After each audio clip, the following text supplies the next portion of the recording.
여러분 안녕하세요. 오늘은 율법주의의 미혹이란 주제로 여러분과 함께 말씀을 나누려고 합니다. 이 주제를 택한 이유는 저도 과거에 그랬었지만 전반적인 기독교인들의 신앙생활을 보면 어떤 패턴이 있음을 보기 때문이에요. 그것은 우리가 율법에서 은혜로 구원받았지만 은혜에서 다시 율법으로 돌아간다는 것입니다. 은혜로 구원을 받지만 성화의 과정에서는 은혜 대신 율법으로 성화되려고 한다는 것이죠. 왜 성화의 과정에서 이런 일이 일어나는 걸까요? 이런 현상은 초신자들보다는 오히려 교회의 리더들이나 믿은 지 오래된 분들에게서 볼 수 있어요. 그런데 예수님은 이런 일이 있을 것이라고 이미 경고하셨어요. 먼저 된 자가 나중되고 나중된 자가 먼저 될 것이라고 말씀하셨던 것입니다. 더 잘 믿고 거룩해지려고 더 수고하고 애를 썼는데 왜 나중된 자가 되는 걸까요? 거듭나는 것은 하나님의 은혜임을 믿지만 성화는 내 노력으로 이룰 수 있다고 착각하기 때문이에요. 속고 있는 것입니다. 율법주의에 미혹된 거예요. 우린 은혜로 사는 것과 율법으로 사는 것에 대해 더 분명히 알 필요가 있어요. 많은 분들이 은혜를 말하지만 단지 죄를 용서받은 은혜만 누릴 뿐 그 이상의 은혜는 누리지 못하고 있어요. 은혜로 살지 못하기 때문에 율법에서도 완전히 벗어나질 못하는 것입니다. 은혜로 사는 것과 율법으로 사는 것의 차이가 무엇일까요? 율법으로 살면 도덕적인 사람이 되는 것은 가능하지만 성화되는 것은 불가능합니다. 도덕적인 사람이 되는 것과 성화되는 것은 같은 게 아니에요. 성화는 착하고 도덕적으로 바른 사람이 되는 것이 아니라 하나님을 닮는 것입니다. 예수 그리스도를 닮는 거예요.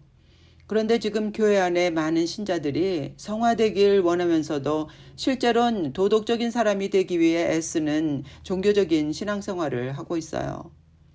어떻게 하면 율법이 아닌 주님의 은혜로 성화를 이루어갈 수 있을까요? 첫째로 나와 율법의 관계를 확실히 알아야 합니다. 자신의 정체성에 대해 바로 아는 것입니다. 내가 누구냐는 것이죠. 그러려면 옛사람과 새사람에 대해서 먼저 알아야 해요. 새사람은 하나님을 주인으로 모시고 주님의 통치 아래 삽니다. 은혜로 산다는 것은 내 능력을 의지하지 않고 오직 주님만을 신뢰하는 믿음으로 사는 것을 말해요. 반대로 옛사람은 자신이 주인이 되어 삽니다. 율법으로 산다는 것은 내 생각과 경험을 의지하고 내 힘과 노력으로 사는 거예요. 옛사람이 새사람이 됐다는 것은 주인이 바뀌는 것입니다. 옛사람은 율법으로 살고 새사람은 은혜로 삽니다. 새사람은 율법에서 벗어나 은혜 아래 있기 때문에 율법의 지배를 받지 않아요. 그런데 문제는 우리가 새사람으로서의 정체성이 분명하지 못하기 때문에 새사람이 됐어도 새사람으로 살지 못한다는 것이죠. 오랜 동안 율법으로 살았기 때문에 은혜보다는 율법이 더 익숙하고 옛사람으로 사는 것이 더 익숙한 거예요. 이런 우리의 연약함 때문에 계속 율법으로 살려는 미혹을 받는 것입니다. 율법으로 살던 나로 자꾸만 돌아가는 거예요. 우리의 신분이 바뀌어 새 사람이 되었지만 아직 변화되지 않은 내 인격과 삶을 통해 율법으로 살려는 우리의 옛사람의 힘은 여전히 강한 것입니다. 그래서 율법으로 돌아갔다는 것은 옛사람으로 돌아갔다는 뜻이기도 해요. 이 새 사람의 정체성이 확실해야 믿음으로만 살 수 있어요. 이 믿음을 내게 주실 수 있는 분은 오직 하나님 뿐입니다. 성경 공부를 하고 설교를 듣는 것이 다가 아니라 나를 새 사람으로 거듭나게 해주신 주님을 만나야 믿어지는 것이에요. 성령님과의 교제 안에서 아버지 하나님과 예수님을 만나고 경험해야 내가 누구인지 알게 되는 것이에요. 그래서 은혜가 아니면 안 된다는 것입니다. 여러분은 자신이 이미 새 사람이 됐고 하나님의 자녀인 신적 존재이며 왕같은 제사장이라는 사실을 믿으시나요? 저는 지금 여러분의 지식적인 믿음을 물어보는 게 아니에요. 진짜 믿고 있냐는 것입니다. 살아있는 믿음을 말하는 거예요. 내가 누군지, 나의 정체성이 아직 확실치도 않은데 믿지도 못하면서 자꾸 의로워지려고 하니까 율법 아래 다시 묶이게 되는 거예요. 옛사람의 목표는 도덕적이고 착한 사람이 되는 것입니다. 그러나 새 사람의 목표는 하나님의 형상을 닮은 왕 같은 존재가 되는 거예요. 바로 예수 그리스도를 닮는 것이에요. 하나님께서는 우리가 이런 존재가 돼서 하나님의 기업과 유산을 모두 누리기를 원하세요. 옛사람의 목표와 새사람의 목표는 이렇게 현저히 다른 것을 깨달아야만 합니다. 여러분의 목표는 이 둘 중에 어떤 건가요? 도덕적인 사람인가요? 아니면 예수 그리스도인가요? 도덕적이고 착한 사람이 되려는 목표를 버리십시오. 대신 여러분 안에 이미 와 계신 예수님의 모습이 더 분명해지는 것을 목표로 삼으세요. 기독교인의 목표가 단지 도덕적인 사람이 되는 것이라면 굳이 예수님께서 십자가에서 죽으실 필요가 없었어요. 우리도 굳이 기독교를 믿을 필요가 없는 것입니다. 여러분의 목표가 먼저 바뀌어야만 합니다. 신자가 율법으로 의로워지려고 하면 어떤 일이 일어나는지 아시나요? 갈라디아서 5장 4절입니다. 율법 안에서 의롭다 함을 얻으려 하는 너희는 그리스도에게서 끊어지고 은혜에서 떨어진 자로다. 율법으로 의로워지려고 하면 그리스도에게서 끊어지고 은혜에서 떨어진다고 말하고 있어요. 또 갈라디아서 2장 21절에선 이렇게 말합니다. 내가 하나님의 은혜를 패하지 아니하노니 만일 의롭게 되는 것이 율법으로 말미암으면 그리스도께서 헛되이 죽으셨느니라. 율법으로 의로워지려고 함으로써 십자가를 패하고 예수님의 죽으심을 헛된 것으로 만듭니다. 나도 모르게 십자가의 은혜와 보혈의 능력을 부정하는 것이에요. 이렇게 은혜를 놓치고 율법으로 돌아감으로 인해서 먼저 됐지만 나중된 자가 되는 것입니다. 사도 바울은 율법주의의 미혹에 빠진 갈라디아 교회 교인들에게 이렇게 경고했어요. 갈라디아서 3장 3절입니다. 너희가 이같이 어리석으냐? 성령으로 시작했다가 이제는 육체로 마치겠느냐? 성화는 은혜가 아니면 불가능하다는 것을 깨달으시기 바랍니다. 신자가 율법으로 사는 것이 우리를 위해 예수님을 십자가에 내주신 하나님 보시기에 얼마나 악한 것인지 깨달아야만 합니다. 그래야만 율법주의로부터 자신을 지킬 수 있어요. 그렇다면 어떻게 해야 내가 은혜로 사는지 아니면 율법으로 사는지 분별할 수 있을까요? 율법으로 살 때 나타나는 대표적인 특징은 자기 의가 살아난다는 것입니다. 그래서 다른 사람을 판단하고 비판하게 돼요. 자기 의가 강한 분은 자존심이 강해서 권면이나 책망의 말씀을 받아들이지 못하고 쉽게 상처받고 또 쉽게 분노합니다. 자기 의 때문에 상대방을 비판하거나 비난하게 되며 또 분노하거나 원망하게 돼요. 마태복음 20장에 보면 포도원 일꾼의 비유가 나옵니다. 예수님은 이 비유를 가지고 먼저 된 자가 나중되고 나중된 자가 먼저 된다는 말씀을 하셨어요. 먼저 된 자로는 이른 아침에 온 일꾼을 또 나중된 자로는 11시에 온 일꾼을 비유로서 말씀하셨어요. 이른 아침부터 포도원에 와서 일을 한 일꾼은 11시에 와서 1시간만 일한 사람이 자기와 똑같은 품삯을 받는 것을 보고 주인에게 원망을 하지요. 그때 주인은 이렇게 말합니다. 내 것을 가지고 내 뜻대로 할 것이 아니냐? 내가 선함으로 내가 악하게 보느냐? 또 욥기 40장 8절에도 이와 비슷한 내용이 나와요. 하나님은 욥에게 이렇게 반문하세요. 스스로 의롭다 하려 하여 나를 불의하다 하느냐.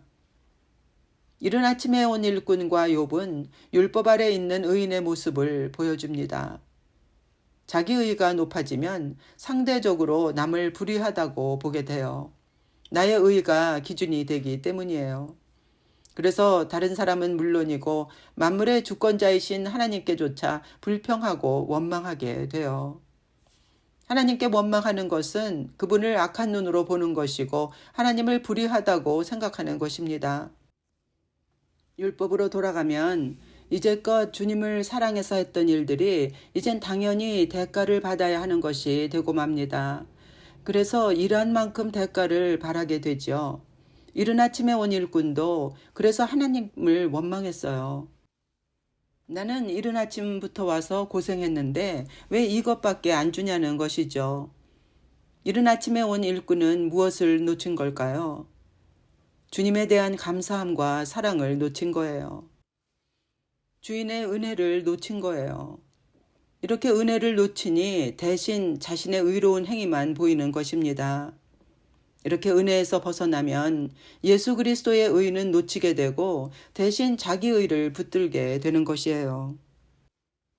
그래서 먼저 됐어도 은혜를 놓치면 나중되는 것이고 나중됐어도 은혜를 붙들면 먼저 되는 것입니다. 오래 신앙생활을 하신 분들은 율법주의가 나쁘다는 것은 알아요. 하지만 자기가 율법으로 살고 있다는 것은 깨닫지 못합니다. 다른 사람을 쉽게 판단할 때, 또 하나님께 섭섭한 마음이 들거나 원망이 생길 때 조심하십시오. 나도 모르게 은혜를 놓치고 옛사람으로 돌아간 것입니다. 어느새 율법으로 돌아가 율법으로 살고 있는 거예요. 갈라디아서 2장 19에서 20절을 한번 보실까요? 내가 율법으로 말미암아 율법에 대하여 죽었나니 이는 하나님에 대하여 살려 함이니라. 내가 그리스도와 함께 십자가에 못 박혔나니 그런즉 이제는 내가 사는 것이 아니요 오직 내 안에 그리스도께서 사시는 것이라. 이제 내가 육체 가운데 사는 것은 나를 사랑하사 나를 위하여 자기 몸을 버리신 하나님의 아들을 믿는 믿음 안에서 사는 것이라. 율법의 심판은 나의 죽음을 요구합니다. 그런데 예수님께서 내 대신 죽으심으로써 그 대가를 지불하셨어요. 내 옛사람이 예수님과 함께 죽음으로써 나는 율법에 대해 죽은 것입니다. 율법에서 해방되어 더 이상 율법과 상관이 없음을 믿어야만 해요. 제 간증을 잠깐 하겠습니다. 지금 말씀드리는 내용은 저의 과거의 신앙생활이기도 해요. 저는 확실히 거듭났고 성령 체험도 했지만 하나님을 주인으로 모시지 않은 채 더 잘 믿으려고 애쓰며 20여 년을 보냈어요. 제 인생의 가장 어려운 시기에 절박한 마음으로 하나님을 찾으며 기도할 때 주님께서 제게 보여주신 환상이 있어요. 눈을 감고 있었지만 십자가에 달려 죽으신 예수님이 보였어요. 그리고 그 예수님 위에 저도 두 팔을 벌린 채 죽어 있는 것이었어요. 또 다른 장면은 제가 죽어서 관 속에 누워 있는데 또 다른 내가 죽은 나를 붙들고 울면서 애도하고 있는 장면이었어요. 그때는 이 환상의 의미를 제대로 깨닫지 못했어요. 지금 아는 것처럼 십자가에 대해서 또 옛사람과 새사람, 자아의 죽음과 자기 부인에 대해서 잘 알지 못했었기 때문입니다. 제가 여러분께 이 간증을 말씀드리는 이유는 옛사람이 죽은 것이 단지 추상적인 개념이나 이론이 아니라 실제라는 것을 말씀드리기 위해서예요. 내가 주인이었던 옛사람이 죽었음을 믿으십시오. 이젠 하나님이 내 주인이신 것입니다. 하나님을 주인으로 모시지 않는 한 아무리 애쓴다 해도 거룩해질 수 없어요. 여러분은 저처럼 이 사실을 깨닫지 못해서 세월을 낭비하지 마시기 바랍니다. 이스라엘 백성이 시내산에서 율법을 받았을 때 하나님의 계명을 지키겠다고 맹세했지만 그 약속을 지킬 수가 없었어요. 성화는 내 힘으로 되는 것이 아닙니다. 하나님의 자녀로서의 정체성을 확실히 하십시오. 율법이 더 이상 내 삶에서 역사하지 못하고 무력해지도록 매일 자신의 옛사람에게 죽었다고 선포하십시오. 그리고 예수 그리스도의 은혜와 보혈로 새 사람이 됐다고 선포하세요. 왜 매일 선포하라고 말하는지 아십니까? 믿음은 들음에서 난다고 했어요. 내 안의 속사람이 자꾸 들어야 하기 때문이에요. 믿음은 하나님의 말씀을 들어야 자라는 것입니다. 또 자존심을 조심하십시오. 자존심을 버리고 대신 하나님의 자녀라는 자존감을 가지세요. 자존심은 우리를 교만하게 하지만 자존감은 우리를 겸손하게 만듭니다. 자존심은 율법의 열매이고 자존감은 은혜의 열매예요. 여러분의 정체성이 분명해지는 만큼 여러분의 자존감도 함께 높아질 것입니다. 둘째로 생각해 봐야 할 것은 나와 세상의 관계입니다.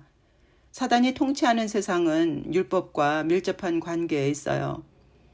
때문에 율법으로 사는 옛사람은 세상의 요구와 세상의 방식을 거스려 살 수 없는 것입니다. 그런데 예수님의 십자가의 은혜로 우린 율법에 대해 죽었을 뿐만 아니라 세상에서 벗어나 하나님 나라로 옮겨졌어요. 거듭난 순간 율법에 대해 죽었듯이 세상에 대해서도 죽은 것입니다. 율법과 세상의 종이 되었던 내가 죽었기 때문이에요. 만일 우리가 여전히 세상을 사랑하고 세상의 미련을 버리지 못하면 어떻게 될까요? 롯의 아내는 미련을 버리지 못해서 마지막 순간에 뒤돌아봤을 때 소금 기둥이 되고 말았지요. 이처럼 롯의 아내같이 마지막 순간에 뒤를 돌아본 사람이 신약에도 있어요. 바로 데마라는 인물이에요. 데마는 바울이 처음 로마 감옥에 투옥됐을 때도 그와 함께 했어요. 그러나 바울이 두 번째 감옥에 투옥됐을 때는 바울을 떠나고 맙니다. 왜 그랬을까요? 자세한 내용은 알 수 없지만 디모데후서 4장 10절에 보면 데마는 세상을 사랑하여 바울을 버리고 데살로니가로 갔다고 말하고 있어요. 데마는 마지막에 하나님 나라보다 세상을 택했어요. 세상을 사랑하는 마음을 버리지 못해서 끝까지 믿음으로 승리하지 못했던 것입니다. 데마는 먼저 된 자였는데 결국 나중된 자가 되고 만 거예요. 결승점이 눈앞에 있는데 탈락하고 만 것입니다. 죄를 범해서 탈락한 것이 아니라 세상을 사랑하는 마음을 버리지 못해서였어요. 여러분이나 제가 데마보다 믿음이 더 좋을까요? 데마는 바울과 함께 핍박과 고난을 당하면서도 끝까지 바울과 동행했던 소수의 사람 중에 하나였어요. 신실한 신앙인이었던 것입니다. 그렇다면 바울과 데마의 차이는 무엇일까요? 삼층천을 경험했고 신약의 대부분을 쓴 바울이었지만 바울은 자신을 신뢰하지 않았어요. 자기도 얼마든지 다시 옛사람으로 돌아갈 수 있는 연약한 존재임을 알았기 때문에 철저히 자기 옛사람을 십자가에 못 박고 주님만을 의지했던 것입니다. 갈라디아서 6장 14절에서 바울은 이렇게 고백합니다. 그러나 나에게는 우리 주 예수 그리스도의 십자가밖에는 아무것도 자랑할 것이 없습니다. 그리스도께서 십자가에 못 박히심으로써 세상은 나에 대해서 죽었고 나는 세상에 대해서 죽었습니다. 세상을 사랑했던 바울의 옛사람은 십자가에서 완전히 죽었지만 데마는 그렇지 못했던 거예요. 그래서 바울은 끝까지 은혜에서 떨어지지 않고 믿음으로 승리할 수 있었던 것입니다. 옛사람은 세상을 사랑합니다. 그러나 새사람은 하나님 나라를 사랑합니다. 율법으로 사는 옛사람은 결코 세상을 버릴 수도 이길 수도 없어요. 내 안에 옛사람과 새사람이 더 분리되지 않는다면 나는 세상과도 분리되지 못한 채 세상에 속해 세상을 따라 살 수밖에 없어요. 요한일서 5장 4절은 이렇게 말합니다. 대저 하나님께로서 난 자마다 세상을 이기느니라. 세상을 이긴 이김은 이것이니 우리의 믿음이니라. 예수님께서 이미 십자가에서 다 이루신 일을 믿어야만 세상을 이길 수 있어요. 새 사람만이 믿음으로 세상을 이기는 것입니다. 새 사람은 세상이 아니라 하나님 나라를 구하는 존재예요. 이젠 하나님이 우리의 왕이 되셨기 때문에 그분의 나라 또한 구하게 되는 것입니다. 여담을 잠깐 할게요. 저는 사극을 참 좋아해요. 그런데 은혜를 받으니까 사극을 볼 때 왕이 하나님처럼 생각되고 또 충성스러운 신하는 마치 저처럼 느껴지는 거예요. 그래서 장군이 전쟁에 나가기 전에 왕 앞에 나가서 충성을 맹세하는 장면을 보면서 너무 은혜를 받는 거예요. 그래서 눈물을 흘리면서 연속극을 봤던 적이 있어요. 만일 그때 누가 저를 봤다면 슬픈 장면도 아닌데 왜 저러지? 아마 의아하게 생각했을 거예요. 새 사람이 되면 하나님 나라에 대한 사랑도 은혜로 받게 됩니다. 하나님이 나의 왕이 되셨기 때문에 하나님 나라를 구하게 되는 것은 당연한 거예요. 세상을 사랑하는 마음을 십자가에 못 박으십시오. 세상을 사랑할 때 하나님과 원수가 되어 은혜에서 떨어진다는 것을 명심하시기 바랍니다. 어떻게 하면 율법으로 돌아가지 않고 주님의 은혜로만 성화를 이루어갈 수 있을까요? 갈라디아서 5장 18절을 보겠습니다. 너희가 만일 성령의 인도하시는 바가 되면 율법 아래 있지 아니하리라. 날마다 성령의 인도를 받아야 합니다. 율법과 은혜는 서로 대적하고 억압하는 관계에 있어요. 그래서 성령의 인도를 받을 때 자연히 율법을 벗어나게 됩니다. 성령의 인도를 받는 삶은 주님과 동행하는 삶이에요. 성령의 인도를 받으려면 주님을 신뢰하고 주님께 나를 맡길 수 있어야 해요. 그래서 은혜로 사는 삶은 믿음으로 사는 삶이에요. 성령의 인도를 받으려면 성령님께 민감해야 하고 성령님과 친밀한 교제 안에 있어야 합니다. 주님과의 교제에 힘쓰십시오. 그래서 성령의 인도를 받으세요. 내가 누군지를 알며 성령님의 인도를 따라 살아야 성화될 수 있습니다. 무엇보다도 새 사람의 정체성을 갖게 해달라고 기도하십시오. 그리고 성령님의 인도를 받을 수 있게 해달라고 기도하세요. 성경은 먼저 됐어도 나중되는 자가 있다고 말합니다. 나중된 자들이 가는 곳은 어디일까요? 바깥 어두운 곳이며 슬피 울며 이를 가는 곳이에요. 나중된 자가 되지 않도록 깨어나십시오. 부디 깨어있어 율법주의의 미혹을 받지 않으시기를 바랍니다. 지금 교회는 과거 어느 때보다도 더 밝은 계시의 빛이 필요한 때입니다. 은혜와 율법, 또 옛사람과 새사람에 대한 우리의 이해와 분별은 지금보다 더 깊어져야만 해요. 그것만이 십자가의 죽음 뒤에 가려진 부활의 영광을 더 분명하게 볼 수 있는 길이기 때문이에요. 예수님이 왕으로 통치하실 영광스러운 나라가 오고 있습니다. 여러분은 준비가 되셨나요? 주님 오시기 전에 여러분의 옛사람을 처리하십시오. 그리고 율법주의를 경계하세요. 한 분도 빠지지 않고 거룩한 신부로서 왕이신 주님을 맞이할 수 있게 되시길 바라며 시청해 주셔서 감사합니다.